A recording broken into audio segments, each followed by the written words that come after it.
pen the Nungai the Vazinaduna, Sum Matam Si Sang than a Logi Motamda, Laminable Kup 6, Amagamaga, Lapung, Nobagi Wakalam, Lakani Haidare. Aduna Haidiba, Kambu Sindo, Adopa, Lady Landali, Kambu Sindudi, Nomaina Makogi Prazamayam, Dudi, Makoina Namselatam Maneva, Aduguma Namselava, Labor Mayam, Sindugi, Mayokta, Makogi, Mayok Lala, Kano, opposition Dorgana, Akoi Wari, Sananabagi, Nangi, Sangapugi, Kongtang, Maitare, Masida, Manipuri, Miamasu, no item of pain the Mayam lady, Kanabu cookie go with the gay, cookie have a stamp, Sikari, no, I will give Matam, Nainakari, Nainakali Haidare, Maduna, Lady by Yangnabukamu Mayam, Sinduda, Indiagi, Lady Ba, Moki, Kano Singsina, Kitang, Makoina Puxel, sing with the body, India government Puxel sing with the body, Sungsok, so in a lance is Togani, Aduna Tabida, Makuina, Amasuyanaba, Satarakba, Indiagi, geopolitics, Tanaduna labor, Myanmar, Iran, Simakuina, the Kurpai, Paisan and Nabokonomatamda, Aikogi, citizen Amokoiba, Aikogi India, Manipuri, Magi Aseng citizen, the Piri, Sainase, Masikuina, Labada, Apaba, people Oida Mande, Mama like a manadabada. Ngarang si tungan ba Manipur gi ma pam khudung makta aikhogi mama leiba punung si jabagi wakalun si atum yamna kan hengal le haidare aduna hana hokiba mamang da tokiba mayam sindu nataba ngarang ma adungai 1891 gi Anglo Manipur war da Manipur bu khudum channa bagi dam da akhogi ka kanu tokiba aran mamong da mi gi imung manung gi khanaba kanu da interfere toksel kiba British ki adugumba mighty power do madu Manipuri singna nakhoi kai Nate, Noki Land, the Lanting, Lanting, Kiba, Akogi, Nangina Kada, like Great Sama Punji, Shurkudi, she lives to cinema, Lebakam, the Katokani Haidana, Akogi. Tokibagi Wari Ningsing Mudu, Narangdo, Yana, Mapam Kudimakta, it's and every school, college, everything could the Loita Winina, Masigi Posse, patriotism, Mamadi nationalism, Gi Hoxi Amnalae, Aduna Sigi Posse, Larikanda, Ekoi, saying the Lejeriba, Tampaka Lejeriba, Kangusing, Ekogi Maite Katanatana, Laihuriba, Aikogi Landareba Kangusi, not about Atopa Kangu Mayam Singsi, Narangi, Numsi Amna, Tamui saying Haidare, Aigi, Levaxik and Dabayadi Haidana. Karamba Lebak, Sana Lebak, Manipur, 22,327 square kilometer, Park Soriba, Masigi Lebak, say, Kandabayadi, Haidanapur, Kudimuna. Ngarang pangtokiba akogi kanoda saruk ya bikiba adu adu sam penjai adugumagi ihulerakba adugumagi split na henjelakpanina haidare aikoi government su mumutana khandabiu haibu potuni aduna masina kuina leitharagadi afabadi oiningai leite aduna atopa malemgi oiba lanjong mayam su songnari adu hayeng maksi aikoi gi maru oina aikoi gi United States of America gi president Donald Trump ga Russia gi president Putin ga Alaska Achong Lanzao, the Gimatang, Wari Sanabagi, Port Musuleri, Swine Tore Hadana, Labiriba, Ikogi, Sakar, Ki, Lebak, Sipai, Kamusin, Atuboda, Santain and Abba Haitara, Santain and Abba. Aikogi, Han and Lejeremiba, unity and integrity, sovereignty, Haidare, Aikogi, Manipur, Aikogi, India, say, Kaid and another Haidare, Modusin Bomatok, Moruina, as a citizen Ama, Indiagi citizen Amo in a pool Rubusu, Nasisi, Adungai, Aikogi 1947 gi, Aikogi, Aguski Tang, Tara Marie, Adungai, Aikogi, British na, India, Tatun, Sakramatunda, Aikogi, Manipur, Ninka, Tamahogi, Adunga celebration Jew, Mayam Pantokbiri. Punamuksi Yankanda, government of Indiana, lady, people said, oh, I call you a single citizen, the Sini he, I call Mamanga the 1949 September Gitang, Kungamat in the Kibado, October Gitang, Taramanga the Lok Tokibodo, I call you a single citizen, the Sini he, Adurki, a single citizen, the Piri, but Sena, say, quick Paribrene, kind of Kantar Kanda, Labiri, but it's an every bureaucrat Kangumayam, Sunusup, or Pibi the Gaidare, Afaba, Manipurama, Afaba, India Ama, Hanegi. Adumna Labor, India, Hanegedumna Ribo Manipur, Win a book Damuta, Sanction Minaba Matota, Portu, government give my Kadi Tamjari, Luna Luna Manipurki, Miam, the Zoo, Lady, but people see the Oregli, but people see the Sang Taragadi, Wabasidum, Wagani, Wabas Adum Magna, Queen Coordinate Oina, Mikiti Mona, said, and the dog will give way of from Yogde, I call Imaleba, Iramdum Sick, another होने any kind of compromise तो रोई हाने की लेरी वो intact कोई तुम ले हन के तो बनी हाई पोसी ताने न वो सिंबी हुआ है वो बहुत तो ऐश्वान Jitentendra तलाक चीज़ ओजा कोई process rule से कोई ना state अमदा करम अमदा में थम गया रखा कोई government ना कोई तो हम तो पता बक सिंह से तरोक तबा कोई मधुम का तो कोई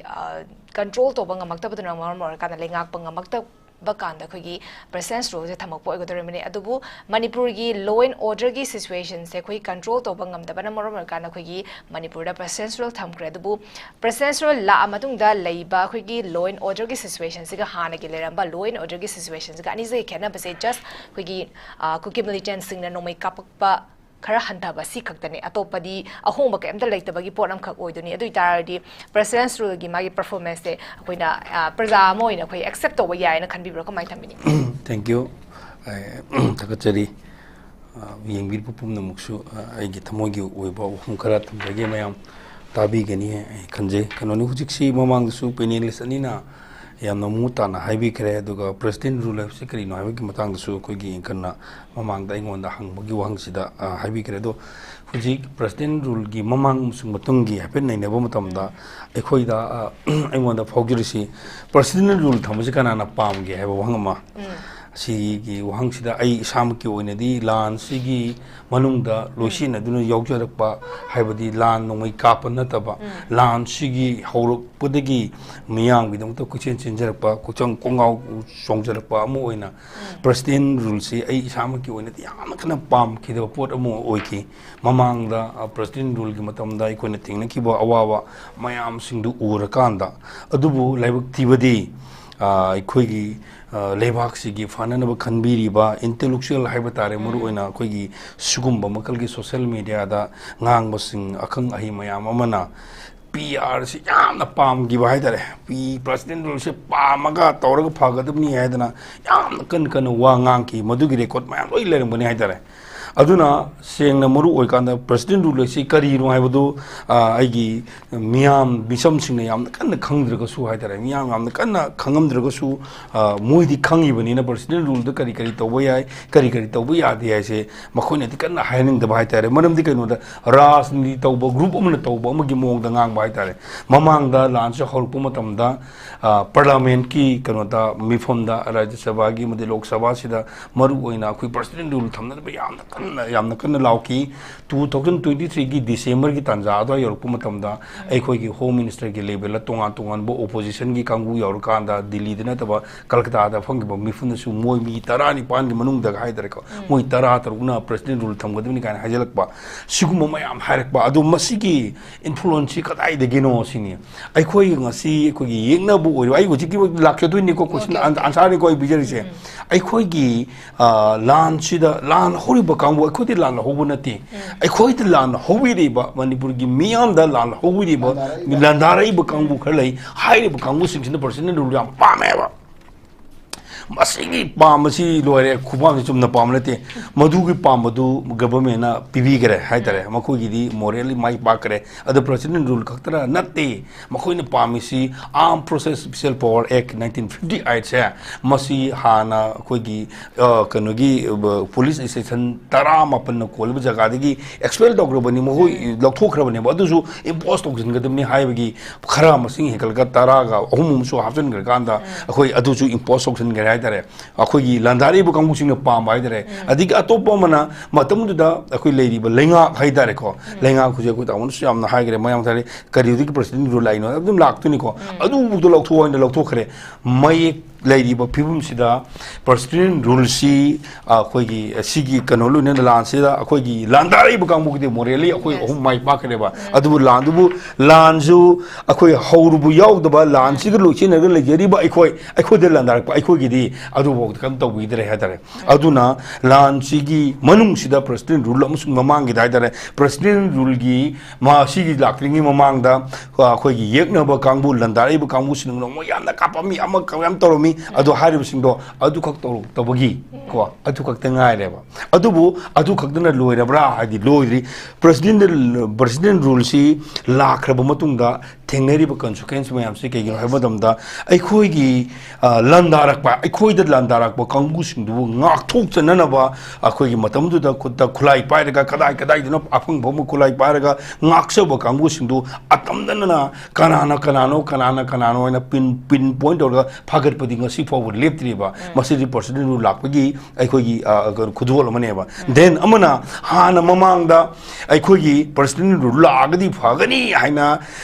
ꯄꯥꯔꯂꯥꯃꯦꯟꯇ ꯂꯥꯎꯕꯤꯈꯤꯕ ꯑꯩꯈꯣꯏꯒꯤ ꯑꯣꯄꯣꯖꯤꯁꯟꯒꯤ ꯀꯥꯡꯕꯨ ꯃꯌꯥꯝ ꯑꯃ ꯑꯗꯒꯤ ꯑꯇꯣꯞꯄ ꯃꯅꯤꯄꯨꯔꯁꯤꯕꯨ ꯁꯥꯟꯇꯤ ꯄꯨꯔꯛꯅꯅꯕꯅꯤ ꯍꯥꯏꯅ ꯅꯨꯡꯁꯤꯕ ꯁꯥꯕ ꯃꯌꯥꯝ ꯑꯃ ꯑꯗꯨꯒꯤ ꯃꯣꯏꯅ ꯂꯥꯎꯔꯤꯕ ꯃꯌꯥꯝꯗꯣ ꯀꯔꯤꯝꯇ ꯍꯧꯖꯤꯛꯀꯤ ꯂꯩꯔꯤꯕ ꯔꯨꯂꯤꯡ ꯀꯥꯡꯕꯨ ꯃꯌꯥꯝꯁꯦ ꯀꯔꯤꯝ ꯇꯧꯔꯛꯇꯕ ꯍꯥꯏꯇꯥꯔꯦ ꯑꯍꯣꯡꯕ ꯀꯔꯤꯝ ꯑꯣꯏꯔꯛꯇꯕ ꯍꯥꯏꯇꯥꯔꯦ ꯑꯍꯣꯡꯕ ꯑꯣꯏꯔꯛꯇꯕꯗꯨꯁꯤ ꯀꯔꯤꯅꯣ ꯍꯥꯏꯕ ꯃꯇꯝꯗ ꯃꯔꯨꯑꯣꯏꯅ ꯑꯩꯈꯣꯏꯅ ꯍꯧꯖꯤꯛ ꯇꯥꯜꯂꯤꯕ ꯃꯈꯣꯏꯒꯤ ꯂꯥꯟꯗꯥꯔꯛꯄ ꯀꯥꯡꯕꯨꯁꯤꯡꯅ ꯄꯥꯝꯃꯤꯕ ꯁꯦꯄꯔꯦꯠ ꯑꯦꯗꯃꯤꯅꯤꯁꯇ꯭ꯔꯦꯁꯟ ꯍꯥꯏꯕꯁꯦ ꯃꯁꯤ ꯐꯪꯅꯅꯕ ꯍꯣꯠꯅꯕ ꯃꯇꯝꯗ ꯃꯈꯣꯏꯅ ꯌꯥꯝꯅ ꯃꯊꯪ ꯂꯥꯛꯏꯕ ꯑꯩꯈꯣꯏꯒꯤ ꯀꯩꯅꯣꯃ ꯏꯁꯨ ꯃꯆꯥꯁꯤꯡ ꯐꯦꯛꯇꯔ ꯍꯥꯏꯒꯗ꯭ꯔꯥ ꯁꯁꯄꯦꯟꯁꯟ ꯑꯣꯐ ꯑꯣꯄꯔꯦꯁꯟꯒꯤ ꯍꯧꯖꯤꯛ ꯂꯩꯔꯤꯕ ꯄ꯭ꯔꯣꯕ꯭ꯂꯦꯝꯁꯦ ꯁꯣꯜꯕ ꯇꯧꯕꯤꯔꯕ꯭ꯔꯥ ꯇꯧꯗ꯭ꯔꯤ ꯍꯧꯖꯤꯛ ꯑꯩꯈꯣꯏꯒꯤ ꯑꯣꯖꯥꯅ ꯍꯥꯏꯕꯤꯈꯤꯕ ꯑꯩꯈꯣꯏꯒꯤ ꯀꯔꯤꯒꯨꯝꯕ ꯆꯤꯡꯒꯤ ꯑꯦꯔꯤꯌꯥ ꯑꯃꯗ ꯑꯩꯈꯣꯏꯒꯤ ꯐꯣꯔꯦꯁꯀꯤ ꯖꯒꯥ ꯑꯃꯗ ꯑꯩꯈꯣꯏꯅ ꯑꯦꯅꯤ ꯀꯥꯏꯟ ꯑꯣꯐ ꯀꯩꯅꯣ ꯇꯧꯕ ꯁꯨꯡꯌꯥ ꯌꯥꯗꯦ ꯀꯔꯤꯒꯨꯝꯕ ꯊꯕꯛ ꯑꯃ ꯇꯧꯈꯠꯂꯛꯀꯦ ꯍꯥꯏꯕ ꯃꯇꯝꯗ ꯒ꯭ꯔꯤꯟ ꯇ꯭ꯔꯤꯕꯨꯅꯦꯜ ꯍꯥꯏꯗꯅꯀꯣ ꯑꯩꯈꯣꯏꯒꯤ ꯐꯣꯔꯦꯁꯀꯤ ꯀꯩꯅꯣꯗꯒꯤ ꯃꯗꯨꯒꯤ ꯑꯌꯥꯕ ꯂꯧꯕ ꯃꯊꯧ ꯇꯥꯏ ꯍꯥꯏꯕꯗꯨ ꯂꯧꯗꯕꯤꯗ ꯑꯩꯈꯣꯏꯒꯤ ꯀꯩꯅꯣ ꯍꯥꯏꯇꯥꯔꯦ ꯂꯝꯕꯤ ꯑꯃ ꯁꯦꯝꯖꯤꯜꯂꯦ ꯂꯝꯕꯤꯗꯨ ꯇꯥꯏꯒꯔ ꯑꯃꯁꯨꯡ ꯑꯩꯈꯣꯏ ꯖꯔꯃꯟ ꯔꯣꯗ ꯑꯅ ꯊꯣꯟꯖꯜꯂꯦ ꯃꯗꯨꯁꯨ ꯍꯧꯖꯤꯛ ꯁꯣꯜꯕ ꯇꯧꯕ꯭ꯔꯥ ꯇꯧꯗ꯭ꯔꯤ ꯗꯦꯟ ꯑꯃꯅ ꯑꯩꯈꯣꯏꯒꯤ ꯀꯩꯅꯣꯒꯤ ꯃꯅꯨꯡꯗ ꯑꯩꯈꯣꯏꯒꯤ ꯄ꯭ꯔꯦꯁꯤꯗꯦꯟ ꯔꯨꯜ ꯂꯥꯛꯑꯕ ꯃꯇꯨꯡꯗ ꯈ꯭ꯋꯥꯏꯗꯒꯤ ꯆꯥꯎꯕ ꯑꯩꯈꯣꯏꯒꯤ ꯃꯅꯤꯄꯨꯔꯤꯁꯤꯡꯒꯤ ꯃꯅꯨꯡꯗ ꯈ꯭ꯋꯥꯏꯗꯒꯤ ꯇꯥꯁꯣꯟꯅ ꯊꯤꯟꯈꯤꯕ ꯒ꯭ꯋꯥꯜ ꯇꯥꯕꯤꯒꯤ ꯏꯟꯁꯤꯗꯦꯟ ꯍꯥꯏꯗꯅ ꯑꯩꯈꯣꯏꯒꯤ ꯃꯅꯤꯄꯨꯔꯒꯤ ꯃꯤꯡꯁꯦ ꯌꯥꯎꯕ ꯌꯥꯔꯣꯏ ꯍꯥꯏꯅ ꯃꯨꯊꯠꯈꯤꯕꯒꯤ ꯄꯣꯠ ꯑꯃꯁꯨ ꯑꯩꯈꯣꯏ ꯃꯗꯨ ꯁꯣꯜꯕ ꯇꯧꯔꯕ꯭ꯔꯥ ꯇꯧꯗ꯭ꯔꯤ ꯇꯧꯗꯕꯅ ꯃꯔꯝ ꯑꯣꯏꯗꯅ ꯏꯗꯤꯇꯔ ꯒꯤꯜꯁ ꯑꯃꯗꯤ ꯃꯅꯤꯄꯨꯔꯒꯤ ꯑꯦꯝꯖꯨ ꯀꯥꯡꯕꯨꯅ ꯍꯥꯏꯇꯥꯔꯦ ꯄ꯭ꯔꯦꯁꯀꯤ ꯀꯥꯡꯕꯨꯅ ꯅꯨꯃꯤꯠ ꯈꯨꯗꯤꯡꯒꯤ ꯈꯕꯔꯗ ꯅꯨꯡꯇꯤꯒꯤ ꯏꯔꯤꯑꯕ ꯅꯨꯡꯇꯤꯒꯤ ꯍꯥꯞꯄꯤ ꯄꯥꯎ ꯃꯔꯛꯇ ꯕ꯭ꯂꯦꯛ ꯕꯦꯁꯇꯗꯤ ꯃꯁꯤ ꯑꯩꯈꯣꯏ ꯄ꯭ꯔꯦꯁꯤꯗꯦꯟ ꯔꯨꯜ ꯇꯧꯕꯒꯤ ꯑꯩꯈꯣꯏ ꯀꯩꯅꯣ ꯍꯥꯏꯇꯥꯔꯦ ꯇꯧꯕꯤꯗꯕ ꯑꯃꯅꯤ ꯑꯃꯅ ꯍꯧꯖꯤꯛ ꯂꯩꯔꯤꯕ ꯄ꯭ꯔꯦꯁꯤꯗꯦꯟ ꯔꯨꯜ ꯊꯝꯃꯕ ꯊꯥ 6 ꯊꯝꯈ꯭ꯔꯕ ꯃꯇꯨꯡꯗ ꯉꯔꯥꯡꯗꯒꯤ ꯊꯥ ꯑꯃꯨꯛ ꯍꯧꯒꯠꯂꯦ ꯊꯥ ꯑꯃꯒꯤ ꯁꯦꯁꯟ ꯍꯧꯈ꯭ꯔꯦ ꯉꯁꯤꯅ ꯅꯨꯃꯤꯠ 2 ꯁꯨꯕ ꯑꯣꯏꯔꯦ ꯃꯁꯤꯗ IDPꯁꯤꯡꯒꯤ ꯐꯤꯕꯝ ꯀꯔꯤ ꯂꯩꯔꯤꯕꯒꯦ ꯍꯥꯏꯕꯗꯣ ꯍꯥꯟꯅꯗꯒꯤ ꯀꯔꯤꯝꯇ ꯑꯍꯣꯡꯕ ꯂꯩꯇ꯭ꯔꯤ ꯍꯥꯏꯕꯗꯤ ꯑꯅꯧꯕ ꯑꯁꯥ ꯑꯅꯧꯕ ꯍꯣꯞ ꯑꯃ ꯄꯤꯕ ꯉꯝꯗ꯭ꯔꯤ ꯃꯗꯨꯅ ꯂꯣꯏꯗ꯭ꯔꯤ ꯈ꯭ꯋꯥꯏꯗꯒꯤ ꯃꯔꯨ ꯑꯣꯏꯅ ꯅꯦꯁꯅꯦꯜ ꯍꯥꯏꯋꯦꯁꯤꯡꯁꯤꯗ ꯀꯅꯥꯒꯨꯝꯕ XYZ ꯑꯃꯅ ꯀꯅꯥꯃꯇ ꯁꯣꯛꯄ ꯌꯥꯗꯕ ꯃꯗꯨꯒꯤ ꯂꯝꯕꯤ ꯊꯨꯒꯥꯏꯕ ꯌꯥꯗꯕ ꯃꯗꯨꯗ ꯆꯠꯂꯤꯕ ꯀꯥꯡꯕꯨꯁꯤꯡꯗꯨꯗ ꯁꯣꯛꯄ ꯄꯟꯕ ꯌꯥꯗꯕ ꯍꯥꯏꯗꯅ ꯃꯈꯣꯏꯒꯤ ꯀꯟꯁꯇꯤꯇ꯭ꯌꯨꯁꯟꯅ ꯄꯤꯕ ꯀꯩꯅꯣꯗꯨ ꯑꯩꯈꯣꯏꯒꯤ ꯚꯥꯏꯑꯣꯂꯦꯠ ꯇꯧꯔꯀꯥꯟꯗ ꯀꯅꯥꯒꯨꯝꯕ ꯃꯤꯑꯣꯏ ꯀꯥꯡꯕꯨ ꯈꯔꯅ ꯁꯨꯞꯅꯒꯤ ꯀꯤꯂꯣꯃꯤꯇꯔ 19 22 23 ꯁ꯭ꯋꯥꯏꯒꯤ ꯑꯦꯔꯤꯌꯥꯁꯤꯗ ꯀꯩꯅꯣ ꯐꯥꯖꯤꯜꯂꯒ ꯊꯝꯃꯀꯥꯟꯗ ꯂꯩꯍꯧꯔꯤꯕ ꯃꯌꯥꯝ ꯑꯃꯒꯤ ꯐꯟꯗꯥꯃꯦꯟꯇꯦꯜ ꯔꯥꯏꯠ ꯃꯌꯥꯝ ꯑꯃ ꯃꯠꯂꯤꯕꯁꯦ ꯃꯥꯡꯍꯜꯂꯤꯕꯁꯦ ꯃꯁꯤꯒꯤ ꯄ꯭ꯔꯦꯁꯤꯗꯦꯟ ꯔꯨꯜꯒꯤ ꯒꯕꯔꯟꯃꯦꯟꯠ ꯑꯁꯤꯅ ꯃꯗꯨ ꯑꯩꯈꯣꯏꯒꯤ ꯁꯣꯜꯕ ꯇꯧꯕ ꯉꯝꯕꯤꯔꯕ꯭ꯔꯥ ꯉꯝꯗ꯭ꯔꯤ ꯑꯗꯨꯒꯤ ꯄꯣꯖꯤꯁꯟ ꯃꯌꯥꯝꯁꯦ ꯑꯗꯨꯒ ꯂꯥꯏꯕꯛ ꯊꯤꯕ ꯑꯃꯅ ꯍꯧꯖꯤꯛꯅ ꯑꯃꯨꯛ ꯍꯧꯖꯤꯛ ꯑꯩꯈꯣꯏꯗ ꯂꯥꯟꯗꯥꯔꯛꯏꯕ ꯀꯥꯡꯕꯨꯁꯤꯡꯁꯤꯗ ꯒ꯭ꯔꯨꯞ ꯑꯅꯤꯃꯨꯛ ꯊꯣꯛꯒꯠꯂꯦ ꯀꯔꯝꯕ ꯒ꯭ꯔꯨꯞꯅ ꯍꯥꯏꯕ ꯃꯇꯝꯗ ꯁꯨ ꯍꯥꯏꯕ ꯑꯃꯅ ꯅꯟ ꯁꯨ ꯍꯥꯏꯕ ꯑꯃ ꯍꯥꯏꯔꯤꯕ ꯁꯨ ꯑꯃꯁꯨꯡ ꯅꯟ ꯁꯨꯁꯤꯅ ꯑꯃꯨꯛ ꯄ꯭ꯔꯖꯥꯁꯤꯡꯗ ꯀꯔꯝꯕ ꯄ꯭ꯔꯖꯥꯁꯤꯡ ꯑꯗꯨꯒꯨꯝꯕ ꯆꯤꯡꯗ ꯂꯩꯔꯤꯕ ꯀꯥꯡꯕꯨ ꯅꯥꯒꯥ ꯅꯠꯇꯕ ꯅꯟ ꯅꯥꯒꯥ ꯀꯥꯡꯕꯨꯁꯤꯡꯁꯤꯗ ꯑꯃꯨꯛꯀ ꯍꯦꯟꯅ ꯄ꯭ꯔꯦꯁꯔ ꯄꯤꯁꯜꯂꯛꯑꯦ ꯍꯥꯏꯇꯥꯔꯦ ꯍꯥꯏꯔꯤꯕ ꯀꯥꯡꯕꯨꯁꯤꯡꯁꯤ ꯑꯩꯈꯣꯏꯒꯤ ꯄ꯭ꯔꯦꯁꯤꯗꯦꯟ ꯔꯨꯜꯕꯨ ꯌꯥꯝꯅ ꯄꯥꯝꯈꯤꯕ ꯀꯥꯡꯕꯨꯁꯤꯡ ꯑꯗꯨꯅ ꯃꯁꯤ ꯑꯃꯨꯛꯇꯪ ꯍꯣꯗꯣꯛꯄꯤꯔꯣꯁꯤꯅꯤ ꯁꯦꯝ ꯇꯥꯏꯝ ꯑꯗꯨꯒ ꯂꯣꯏꯅꯅ ꯑꯩꯈꯣꯏ ꯑꯣꯖꯥꯗ ꯉꯁꯥꯏ ꯍꯥꯏꯕꯤꯈꯤꯕ ꯄ꯭ꯔꯦꯁꯤꯗꯦꯟ ꯔꯨꯜ ꯊꯝꯕ ꯇꯥꯔꯒꯗꯤ ꯀꯔꯤ ꯃꯊꯧ ꯇꯥꯕꯒꯦ ꯍꯥꯏꯗꯅ 1994ꯒꯤ ꯃꯇꯝꯗ ꯒꯕꯔꯅꯔ ꯏꯟ ꯀꯥꯎꯟꯁꯤꯜꯗꯨ ꯁꯦꯝꯗꯕ ꯍꯥꯏꯕꯒꯤ ꯃꯌꯥꯝꯁꯨ ꯂꯩꯈ꯭ꯔꯦ ꯁꯤꯒꯤ ꯃꯌꯥꯝꯁꯤꯡꯁꯤ ꯃꯇꯝꯗꯨꯗ ꯄ꯭ꯔꯦꯁꯤꯗꯦꯟ ꯔꯨꯜꯕꯨ ꯌꯥꯝꯅ ꯄꯥꯝꯖꯈꯤꯕ ꯑꯩꯈꯣꯏꯒꯤ ꯂꯝꯗꯝꯁꯤꯒꯤ ꯂꯩꯍꯥꯎꯁꯤꯗ ꯂꯩꯕ ꯍꯥꯏꯇꯥꯔꯦꯀꯣ ꯂꯝꯗꯝꯁꯤꯒꯤ ꯂꯩꯍꯥꯎꯗ ꯂꯩꯕ ꯏꯟꯇꯦꯂꯦꯛꯆꯨꯋꯦꯜ ꯃꯌꯥꯝꯗ ꯄꯥꯎꯈꯨꯝ ꯄꯤꯕꯤꯌꯣ ꯁꯤꯅꯦ ꯑꯩꯅ ꯍꯥꯏꯔꯤꯁꯦ ꯑꯩꯅ ꯕꯣꯜ ꯆꯠꯊꯣꯛ ꯇꯧꯖꯕ ꯅꯠꯆꯗꯦ ꯑꯩꯈꯣꯏ ꯏꯁꯥꯒꯤ ꯑꯣꯏꯅꯗꯤ ꯌꯥꯝ ꯌꯥꯖꯈꯤꯗꯦ ꯍꯥꯏꯇꯥꯔꯦ ꯑꯗꯨꯅ ꯁꯤ ꯂꯩꯔꯤꯀꯥꯟꯗ ꯑꯩꯅ ꯌꯥꯝꯅ ꯁꯝꯅ ꯑꯩꯅ common people ꯑꯣꯏꯅ ꯈꯪꯕ ꯌꯥꯕ ꯃꯤꯌꯥꯝꯗ ꯑꯩꯈꯣꯏꯒꯤ ꯌꯥꯝꯅ intellectualꯒꯤ ꯅꯠꯇꯕ ꯑꯩꯈꯣꯏ personal rule ꯍꯥꯏꯕꯁꯤ ꯀꯔꯤꯅꯣ ꯍꯥꯏꯕꯁꯦ ꯑꯩꯅ ꯈꯪꯖꯕ common people ꯑꯃꯅ ꯈꯪꯕ ꯌꯥꯕ ꯂꯦꯡꯒ꯭ꯋꯦꯖ ꯑꯩ ꯍꯥꯏꯖꯒꯦ ꯀꯔꯤꯒꯨꯝꯕ ꯂꯩꯕꯥꯛ ꯑꯃꯗ ꯍꯥꯏꯇꯥꯔꯦ ꯀꯔꯤꯒꯨꯝꯕ ꯂꯩꯕꯥꯛ ꯑꯃꯗ ꯏꯃꯥꯔꯖꯦꯟꯁꯤ ꯍꯥꯏꯗꯅ ꯇꯉꯥꯏ ꯐꯗꯅ ꯇꯧꯗꯕ ꯌꯥꯗꯕ ꯀꯔꯤꯒꯨꯝꯕ ꯈꯔ ꯑꯩꯈꯣꯏꯒꯤ ꯂꯩꯔꯤꯕ ꯏꯁꯇꯦꯠꯁꯤꯅ ꯄꯤꯔꯤꯕ ꯐꯦꯗꯔꯦꯜ ꯄꯋꯥꯔꯗꯣ ꯃꯗꯨ ꯂꯧꯊꯣꯛꯑꯀꯥꯟꯗ ꯁꯦꯟꯇ꯭ꯔꯦꯜꯒꯤ ꯑꯃ ꯂꯩꯔꯤꯕ ꯁꯦꯟꯇ꯭ꯔꯦꯜꯗ ꯀꯩꯅꯣꯒꯤ ꯑꯩꯈꯣꯏꯒꯤ ꯄ꯭ꯔꯁꯤꯗꯦꯟꯅ ꯄꯥꯏꯁꯤꯟꯕꯒꯤ ꯊꯧꯑꯣꯡ ꯈꯔ ꯂꯩ ꯍꯥꯏꯔꯤꯕ ꯊꯧꯑꯣꯡꯁꯤ ꯏꯃꯥꯔꯖꯦꯟꯁꯤ ꯍꯥꯏꯅ ꯍꯥꯏꯇꯥꯔꯦ ꯍꯥꯏꯔꯤꯕ ꯏꯃꯥꯔꯖꯦꯟꯁꯤꯒꯤ provision amakak India ki constitution yawi high constitution ji German da hai dare ko German da same ke ba constitution amati ki borot to buni aduna ma India da moroina national ki emergency ba ma state ki emergency ba ma financial emergency ba ma soman ohum thung khai do ba high ba moroina national emergency da kana gu leba ma landara ba adu gi landara ko dara gadi high president na plus person gi nai dare masi India gi article number 350 malo 52 malo jako Madhuda Pajana provision job the later state Gugana article 356 Aduna among the article 356 Manipur Chana to game long give the Madhu state emergency neither Sumana financials na article number 360 levy Sumana Kanda Aku Manipur Fumes the lady ba Maruina might give the Yaurisi Quagi Mogi provision number 18 the Maliko article constitution Adu Yaurisi Karigumba Leva Amanda Man control state key portion control to bunga maktraba natraga constitutional emergency le batar lagadi magi kana gumba president na program kanu toroga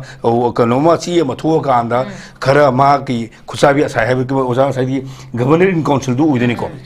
aduda puar pire kanda mana leba ngakpu yabi ki haibudu ma thokpa ya haibane ba madune bu khu thoi se khalise adu maruina akoina malam daida external gi oiba aggression na mo yawi haina external minister akoi joy sankaran so hai ki belebane ba aduna maru muidan sida la hale akoi manipur da hujik president la la kanda di asa eme mamang haise gi bodo adu hujik lai riba karim da semra tok tok te kanda health ta hen farkada bra faraktre education ki system de hen farkada bra faraktre adu ga lai riba akoi na to wa to ri hebu wa sai gi akoi gi hujik gi yum khara thugai bu khot ba asi mangai re adu da yam da nuai ta amadi ngarang nan phangki ba parliament ki mi phom da akoi gi India gi state of home minister haide home minister state Mr. Jitentendra Nigombaa hujik karigumda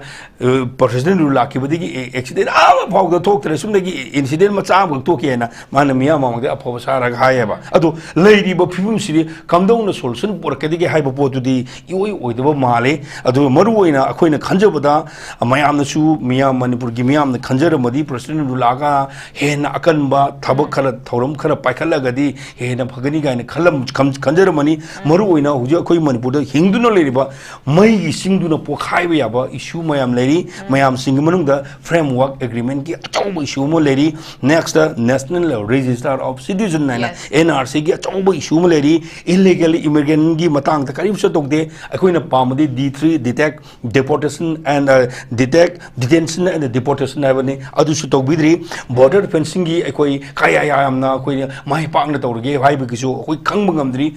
di group amana laibidi bu furup amana tawba yaro he kuki gi hai batare to akoi western sangba mori gi mani ka southern da lei kamu khunda laitara kamu mayam na tawba yaro he adu gi mathak da leiba kamu Nagaland rom da sangsad gi bamatam da adu gi kamu nu tawba yaro he na huju khali madu su sob tawba ngamdri Laiba Manipur Miamna, Pamibo Sidul Trigo, Ishu Pangsel Leri, Manipur Land Revenue and Land Reform Act 1962, so Pangsel Leri, quite illuri with the delimitation of census neighbor. Masisu Equina, Mito Kantu Okanda, Togani, Togudabani, census to Waibu the Su, Makoy Akan Bapiri, Omana Tonanabagi, using Philip Mayam, Laxelere, Sigumo Mayam, Urakanda, Equina Mamang, the Nankeba, Ras Nidigi, Oba Mayam, is this man, Hujik Equida Maruin Kari, Torkadige, Aina, Yam the Kizabama Kanga Sisi, Aina, program Yoguru Vitare, program Sida Manipurgi, Maitasingi, Aquagi, Maitaki, Kanomaktinate, Aquagi, Bulgaria, the Pokeba, Baba Begal Gubana Aduga, Frensky, Noda Moscas, Haida, Hama, Puro hit Haidare, Tungi Wabu, Wapaw, Pibungam Haidare, Adu Magnatragasu, Laibu, I'm not Tazaba, I could give Puaribu, I'm Nainaba, Allah Makanga Sisi, one the Harik Pontam, Atu, the Haidare. Atubada, Moina Sati, Ngarang and Toki Tokto, Megi, 2003 Kanoje, Masiding the Sati, Tulania, Atubandam. Masigi to in the tower, that you give one power at the Malamika, you know, who's what about Lumba Tanza, said I could adu Toki Kadra, Tola Kadrana, Adomaruina, I could know Aina. Tabiri Bomayam, Emele, Manipurgi, representative, Yobin, Tabirani, Sigi, when not Islam Tabimani, Maruina, Narangi, manipur gi akoi gi athobu singi akoi gi kanu tobu numisida akoi gi august ki tang 13 sidi ka horga 2026 ki february ki tang 10 ga nithoi fawa sathare extend tawriba president rule se machine marum oidana akoi ne ngangjali bo mayam sin marum ogida miyam singi akanba iho ma soidana lakadra haibagi thajaba 파바 뿐 뭐도 카마 야로도 봐 뭐는 그 성부기 뭐는 그 간간레리 머시기 포스 우비레 간다 레비레 봐 MLA 하이바다레 머니푸르기 리프레젠테티브네 하이네 레비레가 와칼 티앙 그 tillang 얌 티는 요타라가 그리고 뭐 커커 타부커 또오드거디 아이디 아시 뭐 아이네 마망다 2019 마망다 teknolo기보다 알드는 낭보다 ngang loi chung gi bang akne da ai u jing ting ngang ga chigak tolu bodong khang ko ni mana ai na swine nong hai gi bodong nong hai bi kari no chum ra ai loi chung ko wana aduna makha ta ko ma tawra ga di hena sathi bo la kani koi aduna mikup na am sing na hai da re thab khara lokhal ho bu chumi ai ba sai ahan bu ne swine tam jegi okay am bazan thabi krai khoi gi lai ba khoi gi lengak pai biram ba ha ba tare khoi gi party sing sigi side to so 6 khoi magic number su lai bani maramatuna lain magic number laina khoi gi government ama semba ngamdaba sidani praja singna yamna sentiment sokpagi pot ama khak lai base khoi hojik president rule ni na khoi gi mabiam pa leitaba amagumna wakat pham sere leitaba gi pot ama khak lak pa ha tare president rule gi manung da khoi ngasai oja singna su thambi gi ba khoi eviction gi process torok pa sigi matang da ha tare khoi gi eviction gi process se khoi gi yamna fai ha ba khongthang fa ba khongthang ni but in crosser sing sigi khopsa leiba lam sing se khoi eviction tawbagi process yam namak phai adubu khoi gi leiriba timing siga situation siga matam se chabra matang matam chabra ha ba question du dane hojik mayamna neinari ba se ai anishuba rule manung da ba tare khoi gi ngasi topic se president rule gi matang oibani na khoi president rule manung da tawki ba thabak sing jo khoi na kitang puthok chara ba da khoi gi hojik conflict thoi ba community ani sigi marak da ha ba tare khoi gi wari shana bagi pot se khoi gi takak nai na khoi maya kayamram sana krem dubu laidi ba pot se khoi wari shana taraga su tang ta ba solution ama da di prok pangam da ba ha ba tare khoi gi ministry of home affairs ke side gi so khoi gi point taruk thamak ba matam da khoi gi maide gi side gi chali ba khoi CSO sing na har ba point taruk to ya ba pi taraga so khoi gi kuki sing gi side gi di point taruk to ya yaraktabagi pot ama khak chu mamang da so khoi na mak thengna khra bani dubu pastoral rule manung jida khoi gi thabakti step me am di local have tare khoi gi manipur gi irang sigi matang da have tare dubu local by step sing se khoi gi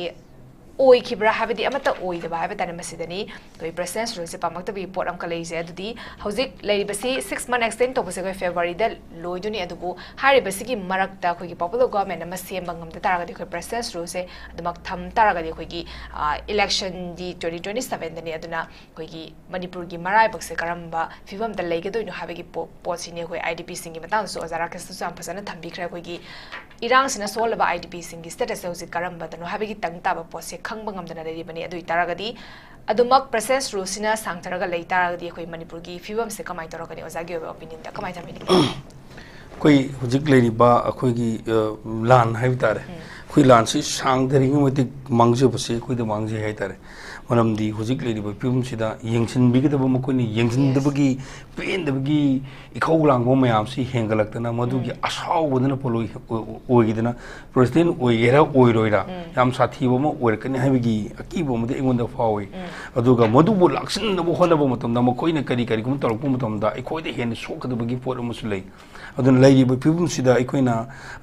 ikoi gi di yam sing na ikoi gi makai di ha khoi na hai si atai na te hojik chi lan se kana na tarak pono hai intelligence ki report mo khoi lui khanga mo ne da lan si khoi na horu na te lan si aikoi hingmina riba tongan tongan bu furup mayam na pulag hingmina riba aikoi gi lei riba state asida kana gumo miyoi kangbu illegal immigrant khar la akanda hana lejiram bo all settler mayam sing du na khoi na absorb toksala kanda merge toksala kanda mo khoi gi oiba tongan ba wakhalon amada mamang ngai mo khoi 1960 gi mamang digi mo khoi khanduna lakba tongan ba leiba am semna na ba jelengam natraga kuki nation am semna na bagi manglan amada khulai pai ba kangbu sing nun horuk lani haibasidi aikoina kalpa yadra wafum amani hairiba lanto horukna na bagdam makhuna tongan togiba plan mayam singdo hairiba plan mayam sing 2023 jigi tanja se thuora bagi wani aikoina modu khangda bagi wani modu ki poto thuoba matamda hairiba kangbu dubu lusin ne ribu kangbu singdu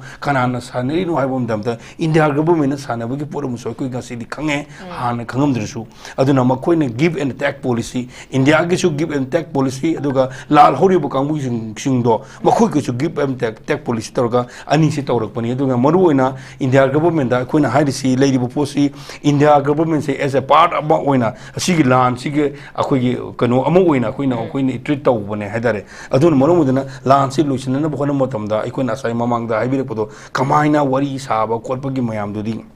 ꯍꯣꯏ ꯌꯥꯝꯅ ꯃꯅꯨꯡꯒꯤ ꯑꯣꯏꯕ ꯁ꯭ꯇꯔꯦꯇꯦꯖꯤꯕꯨꯗꯤ ꯀꯩꯅꯣ ꯇꯧꯗ꯭ꯔꯒꯁꯨ ꯃꯌꯥꯝꯅ ꯈꯪꯕ ꯌꯥꯕꯗ ꯍꯥꯏꯇꯥꯔꯦ ꯂꯩꯔꯤꯕ ꯑꯩꯈꯣꯏꯒꯤ ꯁꯥꯏꯗꯒꯤꯗꯤ ꯂꯩꯔꯤꯕ ꯐꯤꯕꯝꯁꯤꯗ IDP ꯍꯥꯏꯕ ꯃꯌꯥꯝꯁꯤꯡꯁꯦ ꯍꯥꯏꯇꯥꯔꯦ ꯃꯁꯤ ꯃꯥꯒꯤ ꯖꯒꯥꯗ ꯑꯩꯈꯣꯏ ꯍꯟꯖꯤꯜꯍꯟꯕꯤꯌꯨ ꯍꯥꯏꯕꯁꯤ ꯑꯩꯈꯣꯏꯒꯤ ꯑꯍꯥꯟꯕ ꯀꯩꯅꯣꯅꯤ ꯍꯥꯏꯇꯥꯔꯦ ꯃꯔꯝꯗꯤ ꯑꯩꯈꯣꯏꯅ ꯃꯈꯣꯏꯅ ꯁꯤꯖꯤꯟꯅꯔꯤꯕ ꯀꯨꯀꯤ ꯑꯩ ꯄꯟꯅꯤꯡꯗ꯭ꯔꯦ ꯍꯥꯏꯇꯥꯔꯦ ꯂꯥꯟꯗꯥꯔꯛꯏꯕ ꯀꯥꯡꯕꯨꯁꯤꯡꯗꯣ ꯍꯥꯏꯇꯥꯔꯦ ꯂꯥꯟꯗꯥꯔꯛꯏꯕ ꯀꯥꯡꯕꯨꯁꯤꯡꯁꯤꯅ ꯄꯤꯔꯤꯕ ꯅꯦꯔꯦꯇꯤꯕ ꯃꯌꯥꯝꯁꯤꯡꯁꯤꯗ ꯀꯟꯃꯟꯈꯤꯗꯅ ꯏꯟꯗꯤꯌꯥꯅ ꯃꯗꯨꯒꯤ ꯄꯥꯎꯈꯨꯝ ꯄꯤꯕ ꯉꯝꯗꯕ ꯍꯥꯏꯗ ꯃꯈꯣꯏꯅ ꯀꯤꯕ ꯍꯥꯏꯇꯥꯔꯦ ꯑꯗꯨꯒꯤ ꯄꯣꯠꯅꯦꯕ ꯂꯩꯔꯤꯁꯦ ꯑꯗꯨꯅ ꯂꯩꯔꯤꯕ ꯑꯩꯈꯣꯏꯒꯤ ꯐꯤꯕꯝꯁꯤꯗ ꯑꯩꯈꯣꯏꯒꯤꯗꯤ ꯂꯥꯟ ꯃꯈꯣꯏꯗ ꯀꯥꯞꯄꯨꯕ ꯅꯠꯇꯦ ꯑꯩꯈꯣꯏꯗꯤ ꯌꯨꯅꯤꯇꯤ ꯑꯦꯟड ꯏꯟꯇꯤꯒ꯭ꯔꯤꯇꯤꯗ ꯍꯥꯟꯅꯒꯤ ꯃꯑꯣꯡꯗ ꯑꯗꯨꯝ ꯂꯩꯒꯦ ꯃꯔꯨꯑꯣꯏꯅ ꯗꯔꯀꯥꯔ ꯑꯣꯏꯁꯤ ꯏꯂꯤꯒꯦꯜ ꯏꯃꯤꯒ꯭ꯔꯦꯟꯠ ꯇꯧꯍꯟꯕꯅꯤ ꯏꯂꯤꯒꯦꯜ ꯏꯃꯤꯒ꯭ꯔꯦꯟꯠꯁꯤꯡꯁꯤ ꯃꯈꯣꯏ ꯗꯤꯇꯦꯛ ꯇꯧꯕꯤꯈꯣ ꯑꯩꯈꯣꯏ ꯀꯩꯅꯣ ꯇꯧꯕꯤꯔꯣ ꯗꯤꯇꯦꯛ ꯇꯧꯕꯤꯔꯣ ꯀꯩꯅꯣ ꯇꯧꯔꯣ ꯗꯤꯇꯦꯟꯁꯟ ꯀꯗꯥꯏꯅꯣ ꯊꯝꯕꯔꯣ ꯗꯤꯄꯣꯔꯠ ꯇꯧꯕꯤꯔꯣ 1951 ꯃꯃꯥꯡ ꯑꯃꯁꯨꯡ ꯃꯇꯨꯡꯁꯤꯗ ꯈꯟꯅꯔꯒ ꯏꯔꯥꯏ ꯂꯣꯏꯁꯤꯟꯒꯗꯕ ꯄꯣꯠꯇꯨ ꯃꯈꯣꯏꯅ ꯂꯣꯏꯁꯤꯟꯗꯕꯅꯤꯅ ꯁꯤꯒꯤ ꯐꯤꯕꯝꯁꯦ ꯀꯨꯏꯅ ꯇꯧꯔꯛꯄ ꯃꯇꯝꯗ ꯋꯥꯕꯁꯦ ꯑꯗꯨꯝ ꯑꯩꯈꯣꯏꯅ ꯈꯔ ꯋꯥꯒꯅꯤ ꯑꯗꯨꯒ ꯂꯥꯏꯕꯛ ꯊꯤꯕꯗꯤ ꯋꯥꯕꯗꯤ ꯋꯥꯖꯁꯅꯨ ꯀꯩꯁꯨ ꯀꯥꯏꯗꯦ ꯑꯗꯨꯕꯨ ꯂꯩꯔꯤꯕ ꯐꯤꯕꯝꯁꯤꯗ ꯁꯦꯄꯔꯦꯁꯟꯒꯤ ꯄꯣꯠ ꯑꯃ ꯃꯈꯣꯏꯅ ꯀꯗꯥꯏꯗꯒꯤ ꯏꯟꯗꯤꯌꯥꯒꯤ ꯃꯅꯨꯡꯗ ꯂꯩꯔꯤꯕ ꯁ꯭ꯇꯦꯠ ꯑꯃꯒꯤ ꯃꯅꯨꯡꯗ ꯋꯤꯗꯤꯟ ꯁ꯭ꯇꯦꯠꯇꯕꯨ ꯑꯩꯈꯣꯏꯒꯤ ꯃꯈꯣꯏꯅ ꯁꯤꯖꯤꯟꯅꯔꯤꯕ ꯕꯐꯔ ꯖꯣꯟꯒꯁꯦ ꯃꯈꯣꯏꯅ ꯑꯗꯨꯒꯤ ꯅꯦꯇꯤꯞ ꯁꯤꯖꯤꯟꯅꯔꯛꯄ ꯑꯁꯤꯒꯨꯝꯕ ꯃꯌꯥꯝꯁꯤꯡꯁꯤ ꯏꯟꯗꯤꯌꯥ ꯒꯚꯔꯟꯃꯦꯟꯠꯅ ꯀꯔꯤꯝꯇ ꯇꯧꯕꯤꯗꯕꯁꯤꯒꯤ ꯄꯦꯟꯗꯕ ꯅꯨꯡꯉꯥꯏꯇꯕꯁꯤꯅꯤ ꯑꯗꯨꯅ ꯁꯨꯝ ꯃꯇꯝꯁꯤ ꯁꯥꯡꯗꯅ ꯂꯧꯈꯤꯕ ꯃꯇꯝꯗ ꯂꯩꯃꯤꯟꯅꯔꯤꯕ ꯒ꯭ꯔꯨꯞꯁꯤꯡꯁꯦ ꯑꯃꯒ ꯂꯥꯞꯊꯣꯛꯅꯕꯒꯤ ꯋꯥꯈꯜ ꯑꯃ ꯂꯥꯛꯀꯅꯤ ꯍꯥꯏꯇꯥꯔꯦ ꯑꯗꯨꯅ ꯍꯥꯏꯔꯤꯕ ꯀꯥꯡꯕꯨꯁꯤꯡꯗꯣ ꯑꯇꯣꯞꯄ ꯂꯩꯔꯤꯕ ꯂꯥꯟꯗꯥꯔꯤꯕ ꯀꯥꯡꯕꯨꯁꯤꯡꯗꯨꯗꯤ ꯅꯣꯡꯃꯩꯅ ꯃꯈꯣꯏꯒꯤ ꯄ꯭ꯔꯖꯥ ꯃꯌꯥꯝꯁꯤꯡꯗꯨꯗꯤ ꯃꯈꯣꯏꯅ ꯅꯝꯁꯤꯜꯂꯒ ꯊꯝꯕꯅꯦꯕ ꯑꯗꯨꯒꯨꯝꯕ ꯅꯝꯁꯤꯜꯂꯕ ꯂꯩꯔꯤꯕ ꯃꯌꯥꯝꯁꯤꯡꯗꯨꯒꯤ ꯃꯥꯌꯣꯛꯇ ꯃꯈꯣꯏꯒꯤ ꯃꯥꯌꯣꯛꯇ ꯀꯩꯅꯣ ꯑꯣꯄꯣꯖꯤꯁꯟ ꯇꯧꯔꯀꯥꯟꯗ ꯑꯩꯈꯣꯏ ꯋꯥꯔꯤ ꯁꯥꯟꯅꯅꯕꯒꯤ ꯅꯍꯥꯟꯒꯤ ꯆꯪꯉꯛꯄꯒꯤ ꯈꯣꯡꯊꯥꯡ ꯑꯃ ꯍꯥꯏꯇꯥꯔꯦ ꯃꯁꯤꯗ ꯃꯅꯤꯄꯨꯔꯒꯤ ꯃꯌꯥꯝꯅꯁꯨ ꯅꯨꯡꯉꯥꯏꯇꯕ ꯄꯦꯟꯗꯕ ꯃꯌꯥꯝ ꯑꯃ ꯂꯩꯔꯤ ꯀꯅꯥꯕꯨ ꯀꯨꯀꯤ ꯀꯧꯒꯗꯒꯦ ꯀꯨꯀꯤ ꯍꯥꯏꯕ ꯇꯥꯝꯁꯤ ꯀꯔꯤꯅꯣ ꯍꯥꯏꯕꯒꯤ ꯃꯇꯥꯡꯗ ꯌꯥꯝ ꯀꯟꯅ ꯅꯩꯅꯈꯠꯂꯤ ꯍꯥꯏꯇꯥꯔꯦ ꯃꯗꯨꯅ ꯂꯩꯔꯤꯕ ꯌꯦꯛꯅꯕ ꯀꯥꯡꯕꯨ ꯃꯌꯥꯝꯁꯤꯡꯗꯨꯗ ꯏꯟꯗꯤꯌꯥꯒꯤ ꯂꯩꯔꯤꯕ ꯃꯣꯏꯒꯤ ꯀꯩꯅꯣꯁꯤꯡꯁꯤꯅ ꯈꯤꯇꯪ ꯃꯈꯣꯏꯅ ꯄꯨꯛꯆꯦꯜ ꯁꯦꯡꯕꯤꯔꯕꯗꯤ ꯏꯟꯗꯤꯌꯥꯒꯤ ꯒꯚꯔꯟꯃꯦꯟꯠꯅ ꯄꯨꯛꯆꯦꯜ ꯁꯦꯡꯕꯤꯔꯕꯗꯤ ꯁꯣꯏꯗꯅ ꯂꯥꯟꯁꯦ ꯁꯣꯜꯕ ꯇꯧꯒꯅꯤ ꯑꯗꯨ ꯅꯠꯇꯕꯤꯗ ꯃꯈꯣꯏꯅ ꯑꯃꯁꯨ ꯌꯥꯅꯅꯕ ꯆꯠꯊꯔꯛꯄ ꯏꯟꯗꯤꯌꯥꯒꯤ ꯖꯤꯑꯣꯄꯣꯂꯤꯇꯤꯛꯁꯀꯤ ꯊꯪꯅꯗꯨꯅ ꯂꯩꯕ ꯃ꯭ꯌꯥꯟꯃꯥꯔꯒꯤ ꯏꯔꯥꯡꯁꯤ ꯃꯈꯣꯏꯅ ꯄꯥꯏꯁꯤꯟꯅꯅꯕ ꯍꯣꯠꯅꯕ ꯃꯇꯝꯗ ꯑꯩꯈꯣꯏꯒꯤ ꯁꯤꯇꯤꯖꯟ ꯑꯃ ꯑꯣꯏꯔꯤꯕ ꯑꯩꯈꯣꯏꯒꯤ ꯏꯟꯗꯤꯌꯥ ꯃꯅꯤꯄꯨꯔꯤ ꯃꯥꯒꯤ ꯑꯁꯦꯡꯕ ꯁꯤꯇꯤꯖꯟꯗ ꯄꯤꯔꯤꯕ ꯆꯩꯅꯥꯁꯦ ꯃꯁꯤ ꯀꯨꯏꯅ ꯂꯩꯕꯗ ꯑꯐꯕ ꯐꯤꯕꯝ ꯑꯣꯏꯒꯗꯕ ꯃꯥꯟꯗꯦ ꯃꯃꯥꯡꯉꯩꯒ ꯃꯥꯟꯅꯗꯕꯗ ꯉꯔꯥꯡꯁꯤ ꯇꯣꯉꯥꯟꯕ ꯃꯅꯤꯄꯨꯔꯒꯤ ꯃꯐꯝ ꯈꯨꯗꯤꯡꯃꯛꯇ ꯑꯩꯈꯣꯏꯒꯤ ꯃꯃꯥ ꯂꯩꯕꯥꯛꯄꯨ ꯅꯨꯡꯁꯤꯖꯕꯒꯤ ꯋꯥꯈꯜꯂꯣꯟꯁꯤ ꯑꯗꯨꯝ ꯌꯥꯝꯅ ꯀꯟꯅ ꯍꯦꯟꯒꯠꯂꯦ ꯍꯥꯏꯇꯥꯔꯦ ꯑꯗꯨꯅ ꯍꯥꯟꯅ ꯍꯧꯈꯤꯕ ꯃꯃꯥꯡꯗ ꯇꯧꯈꯤꯕ ꯃꯌꯥꯝꯁꯤꯡꯗꯨ ꯅꯠꯇꯕ ꯉꯔꯥꯡ ꯑꯗꯨꯉꯩ 1891ꯒꯤ ꯑꯦꯡꯒ꯭ꯂꯣ ꯃꯅꯤꯄꯨꯔ ꯋꯥꯔꯗ ꯃꯅꯤꯄꯨꯔꯕꯨ ꯈꯨꯗꯨꯝ ꯆꯟꯅꯅꯕꯒꯤꯗꯃꯛꯇ ꯑꯩꯈꯣꯏꯒꯤ ꯀꯩꯅꯣ ꯇꯧꯈꯤꯕ ꯑꯔꯥꯟꯕ ꯃꯑꯣꯡꯗ ꯃꯤꯒꯤ ꯏꯃꯨꯡ ꯃꯅꯨꯡꯒꯤ ꯈꯟꯅꯕ ꯀꯩꯅꯣꯗ ꯏꯟꯇꯔꯐꯤꯌꯔ ꯇꯧꯁꯤꯜꯂꯛꯈꯤꯕ ꯕ꯭ꯔꯤꯇꯤꯁꯀꯤ ꯑꯗꯨꯒꯨꯝꯕ ꯃꯥꯏꯇꯤ ꯄꯋꯥꯔꯗꯨꯗꯣ ꯃꯗꯨ ꯃꯅꯤꯄꯨꯔꯤꯁꯤꯡꯅ ꯅꯈꯣꯏ ꯀꯩꯁꯨ ꯅꯠꯇꯦ ꯑꯩꯈꯣꯏ ꯂꯥꯟꯊꯦꯡꯅꯈꯤꯕ ꯑꯩꯈꯣꯏꯒꯤ ꯅꯪꯒꯤ ꯅꯈꯥꯗ ꯂꯩꯈ꯭ꯔꯦ ꯆꯍꯤ 100 ꯄꯨꯟꯁꯤꯗꯨ ꯁꯔꯨꯛꯄꯨꯗꯤ ꯑꯩꯈꯣꯏ ꯁꯤꯔꯁꯨ ꯁꯤꯅꯤ ꯏꯃꯥ ꯂꯩꯕꯥꯛꯀꯤꯗꯃꯛꯇ ꯀꯠꯊꯣꯛꯀꯅꯤ ꯍꯥꯏꯗꯅ ꯑꯩꯈꯣꯏꯒꯤ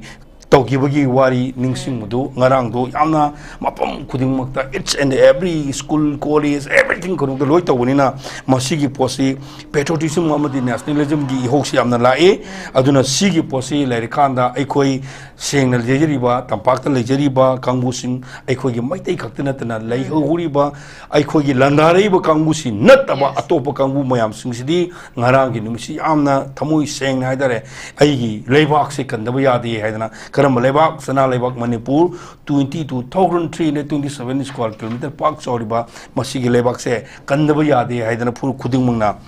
ꯉꯔꯥꯡ ꯄꯥꯡꯊꯣꯛꯈꯤꯕ ꯑꯩꯈꯣꯏꯒꯤ ꯀꯩꯅꯣꯗ ꯁꯔꯨꯛ ꯌꯥꯕꯤꯈꯤꯕ ꯑꯗꯨꯁꯨ ꯌꯥꯝ ꯄꯦꯟꯖꯩ ꯑꯗꯨꯒꯨꯝꯕꯒꯤ ꯏꯍꯨꯜ ꯂꯩꯔꯛꯄ ꯑꯗꯨꯒꯨꯝꯕꯒꯤ ꯁ꯭ꯄꯤꯔꯤꯠꯅ ꯍꯦꯟꯖꯜꯂꯛꯄꯅꯤꯅ ꯍꯥꯏꯇꯥꯔꯦ ꯑꯩꯈꯣꯏ ꯒꯚꯔꯟꯃꯦꯟꯠꯅꯁꯨ ꯃꯃꯨꯠ ꯇꯥꯅ ꯈꯟꯊꯕꯤꯌꯨ ꯍꯥꯏꯕ ꯄꯣꯠꯇꯨꯅꯤ ꯑꯗꯨꯅ ꯃꯁꯤꯅ ꯀꯨꯏꯅ ꯂꯩꯊꯔꯒꯗꯤ ꯑꯐꯕꯗꯤ ꯑꯣꯏꯅꯤꯡꯉꯥꯏ ꯂꯩꯇꯦ ꯑꯗꯨꯅ ꯑꯇꯣꯞꯄ ꯃꯥꯂꯦꯝꯒꯤ ꯑꯣꯏꯕ ꯂꯟꯖꯥꯎ ꯃꯌꯥꯝꯁꯨ ꯁꯣꯛꯅꯔꯤ ꯑꯗꯨ ꯍꯌꯦꯡꯃꯛꯁꯤ ꯑꯩꯈꯣꯏꯒꯤ ꯃꯔꯨꯑꯣꯏꯅ ꯑꯩꯈꯣꯏꯒꯤ ꯌꯨꯅꯥꯏꯇꯦꯗ ꯁ꯭ꯇꯦꯠ ꯑꯣꯐ ꯑꯃꯦꯔꯤꯀꯥꯒꯤ ꯄ꯭ꯔꯁꯤꯗꯦꯟꯠ ꯗꯣꯅꯥꯜꯗ ꯇ꯭ꯔꯝꯞꯒ ꯔꯁꯤꯌꯥꯒꯤ ꯄ꯭ꯔꯁꯤꯗꯦꯟꯠ ꯄꯨꯇꯤꯟꯒ ꯑꯂꯥꯁꯀꯥꯗ ꯃꯈꯥꯗ ꯑꯆꯧꯕ ꯂꯟꯖꯥꯎꯗꯨꯒꯤ ꯃꯇꯥꯡꯗ ꯋꯥꯔꯤ ꯁꯥꯟꯅꯕꯒꯤ ꯄꯣꯠ ꯑꯃꯁꯨ ꯂꯩꯔꯤ ꯁꯨꯃꯥꯏꯅ ꯇꯧꯔꯦ ꯍꯥꯏꯗꯅ ꯂꯩꯕꯤꯔꯤꯕ ꯑꯩꯈꯣꯏꯒꯤ ꯁꯔꯀꯥꯔꯒꯤ ꯂꯩꯕꯥꯛꯁꯤ ꯄꯥꯏꯔꯤꯕ ꯀꯥꯡꯕꯨꯁꯤꯡꯁꯤꯅ ꯑꯊꯨꯕꯗ ꯁꯪꯇꯥꯏꯅꯅꯕ ꯍꯥꯏꯇꯥꯔꯦ ꯁꯪꯇꯥꯏꯅꯅꯕ ꯑꯩꯈꯣꯏꯒꯤ ꯍꯥꯟꯅ ꯂꯩꯖꯔꯝꯃꯤꯕ ꯌꯨꯅꯤꯇꯤ ꯑꯦꯟड ꯏꯟꯇꯤꯒ꯭ꯔꯤꯇꯤ ꯁꯣꯚꯔꯦꯟꯇꯤ ꯍꯥꯏꯇꯥꯔꯦ ꯑꯩꯈꯣꯏꯒꯤ ꯃꯅꯤꯄꯨꯔ ꯑꯩꯈꯣꯏꯒꯤ ꯏꯟꯗꯤꯌꯥꯁꯦ ꯀꯥꯏꯗꯅꯅꯕ ꯍꯥꯏꯇꯥꯔꯦ ꯃꯗꯨ ꯁꯤꯟꯕ ꯃꯊꯧ ꯇꯥꯏ ꯃꯔꯨꯑꯣꯏꯅ ꯑꯦꯁ ꯑꯦ ꯁꯤꯇꯤꯖꯟ ꯑꯃ ꯏꯟꯗꯤꯌꯥꯒꯤ ꯁꯤꯇꯤꯖꯟ ꯑꯃ ꯑꯣꯏꯅ ꯄꯨꯔꯨꯔꯕꯁꯨ ꯉꯁꯤꯁꯤ ꯑꯗꯨꯉꯩ ꯑꯩꯈꯣꯏ 1947ꯒꯤ ꯑꯩꯈꯣꯏꯒꯤ ꯑꯥꯒꯁꯀꯤ ꯇꯥꯡ 13 ꯑꯗꯨꯉꯩ ꯑꯩꯈꯣꯏꯒꯤ ꯕ꯭ꯔꯤꯇꯤꯁꯅ ꯏꯟꯗꯤꯌꯥ ꯊꯥꯗꯣꯛꯇꯨꯅ ꯆꯠꯈ꯭ꯔꯕ ꯃꯇꯨꯡꯗ ꯑꯩꯈꯣꯏꯒꯤ ꯃꯅꯤꯄꯨꯔꯅ ꯅꯤꯡꯈꯥ ꯇꯝꯍꯧꯕꯒꯤ ꯑꯗꯨꯒꯨꯝꯕ ꯁꯦꯂꯦꯕ꯭ꯔꯦꯁꯟꯁꯨ ꯃꯌꯥꯝ ꯄꯥꯡꯊꯣꯛꯄꯤꯔꯤ ꯄꯨꯝꯅꯃꯛꯁꯤ ꯌꯦꯡꯀꯥꯟꯗ ꯒꯚꯔꯟꯃꯦꯟꯠ ꯑꯣꯐ ꯏꯟꯗꯤꯌꯥꯅ ꯂꯩꯔꯤꯕ ꯐꯤꯕꯝꯁꯤꯗ